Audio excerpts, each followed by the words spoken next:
தெய்வத்தை தேடி அலைந்து கொண்டிருக்கின்றோம். தெய்வம் எங்க இருக்கு அப்படிங்கிற கேள்வி நிறைய பேர் கேட்டிருப்பாங்க. ஆத்திகர்களாக இருந்தாலும் சரி, நாத்திகர்களாக இருந்தாலும் சரி. நானும் தினம் தினம் கோயிலுக்கு போறேன், பூஜையா பண்ணி தள்ளுறேன்.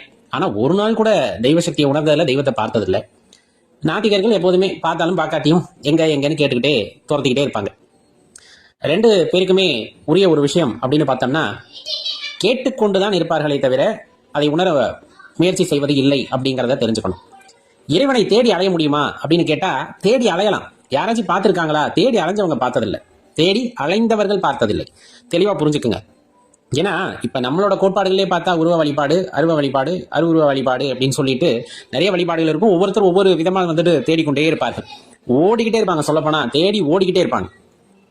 ஓடிக்கிட்டே இருந்தா ஏதேனும் ஒரு வழி இருக்கணும் இல்லையா? அதனாலதான் பல விதமா வழிபாட்டை வச்சிருக்காங்க. இருந்தாலும் உருவ வழிபாட்டையே நம்ம ஒரு நம்பிக்கையின் பேர்ல அப்படியே ஓடிக்கிட்டே இருக்கோம் அப்படின்னா, அந்த உருவத்தை மனசுக்குள்ள வச்சுக்கிறோம். இப்படி வந்தாதான் இறைவன் அப்படிங்கிற மாதிரி நம்ம நினைச்சுக்கிறோம். புரியுதுங்களா? அப்ப அருவம் அப்படின்னா ஒரு ஜோதி. அந்த ஜோதி எப்படி இருக்கும், என்ன, இதை யாரும் கண்டார் இல்லை, கண்டார் சொன்னதில்லை.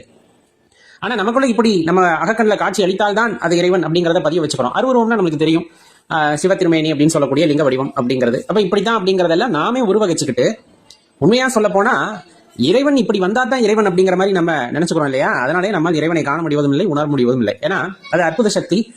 அதை நம்ம அதுக்கு ஒரு டெஃபினேஷன் கொடுக்குறோம். இப்படி இருந்தா தான் சாமியை எடுத்துப்பேன். இப்ப யம தர்மம்னா கையில பாச கயிறோடு இருக்கணும், எருமை மேல வந்தாதான் யம தர்மம் அப்படின்னு நம்ம நினைச்சுக்கிறோம். இப்ப அதே போல சிவபெருமானா காலை வாழன் காலையில ஏறி தான் வரணும். அவர் காலை இல்லாம வந்து அவர் சிவபெருமான் ஏத்துக்க மாட்டேன் அப்படிங்கிற அளவுக்கு நம்ம மனது அப்படிங்கிறது போயிடுச்சு. அப்ப நம்ம தேடி தேடி ஓடிக்கிட்டே இருக்கோம். ஓடுற வழியில நம்ம பார்ப்போம், இறைவனை உணர்வோம், இறைவனை காண்போம். ஆனா நம்ம மனம் அதை ஏற்றுக்கொள்ளாது.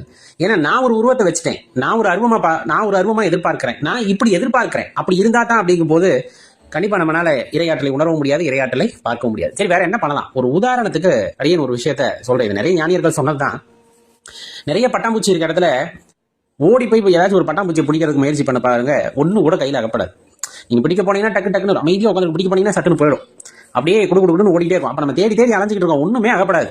பார்க்க முடியுது, ஆனா பிடிக்க முடியல. அப்படியே கண்ணு கெட்டினது கை கெட்டாது சொல்லுவாங்க இல்லையா? கை கெட்டியது வாய் கெட்டல அப்படிங்கிற மாதிரி அப்படியே பறந்து போயிட்டே இருக்கும். அதே கட்டத்துல ஒன்றும் பண்ணாதீங்க, அமைதியா அந்த இடத்துல உட்காந்துருங்க.